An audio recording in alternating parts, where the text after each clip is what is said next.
好，现在我们要放那个5代的整理箱哦。那这个下面整个清掉之后，这边下面是整个是铁哦。那我们整理箱放上去之后，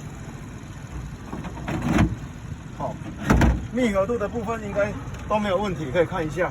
但是当我们没有放东西的时候，塑胶跟铁可能会有撞击的那种声音啊。那有些人他会放东西啊，有些人他不放东西的时候，怕就有这个声音啊。我是建议说，可以找一块这种泡棉，哦，泡棉啊垫在下面，或者是毛巾，我们把它垫在下面，把它稍微做一点隔绝。好，那我们这个东西放上去的时候，其实这样就比较不会有异音了。好 ，OK， 好。